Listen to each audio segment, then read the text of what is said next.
Why should you want or need an international driving license? Hey Sunny friends, if you're planning a trip to the UK or Europe and you're just gonna fly in and fly out of a city, I've learned from a recent experience that you could be missing out on some really great experiences. Hey everyone, I'm Sunny, an American living in London, married to a born and bred Londoner, and we make videos about life in London and travel experiences around the world. Since living here, I've had so many conversations with Mr. Sunny, his family, the friends that I've made here about their advice on putting your car on a ferry and going to places like France or Spain or Ireland from England. So if you're British and you're watching and you've done a holiday like this, or possibly a fly drive, which is something my husband and I are doing right now. Actually, I'm standing in LaGuardia. I would love to hear in the comments any suggestions of great holidays you've had driving around the continent. If you'd like to learn more about this specific fly drive holiday that we booked, we went to Bilbao, San Sebastian, Biarritz, and where I am right now, Rioja. We'll return this evening to Bilbao. If you've been following me on Instagram, you've seen it all on my Insta stories. We both got an international driving license because we wanted to have it in case there were any emergencies, but I also wanted to have it because I learned that they drive on the same side of the road as Americans in France and Spain, so I didn't want to miss the opportunity to have all the beautiful driving experiences here.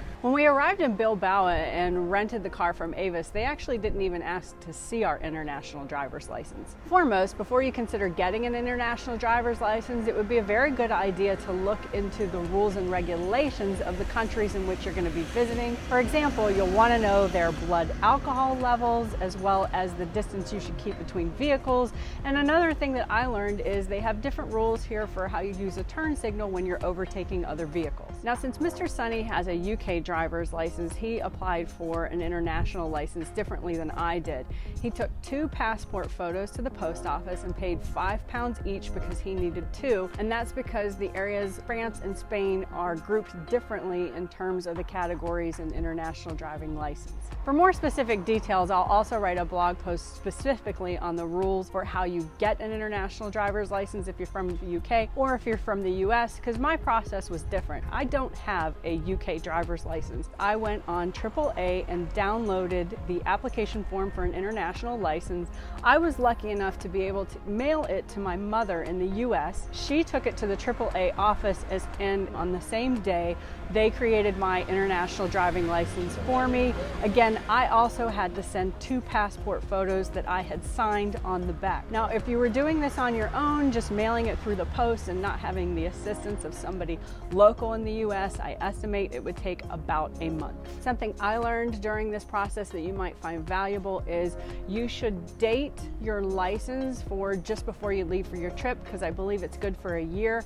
So I would make sure I didn't have it activated until right before my trip started. Specific advice if you're driving in Spain is to research your route ahead of time and try to avoid the toll roads because they were kind of high. All the roads were beautifully maintained, but we found when we took roads that weren't toll roads, the journey might have been 8 to 10 miles longer, but it was definitely more scenic. If you've had the experience of driving in a foreign country, especially on the opposite side of the road, I would love to hear in the comments how that went for you. We've been here about 6 days and I actually haven't been behind the wheel yet. We were saving it for the last day. So today I'm going to be driving from LaGuardia, Rioja to where are you going to let me drive to? But I'm not driving all the way to Bilbao. No way, that's like 2 hours. No way. I think I'm gonna drive for like a half hour. I'm gonna try to be on roads like this so they're not too complicated because the roundabouts really scare me. But I think it's time to start driving. So Mr. Sunny, you're gonna hold the camera while I hold the wheel?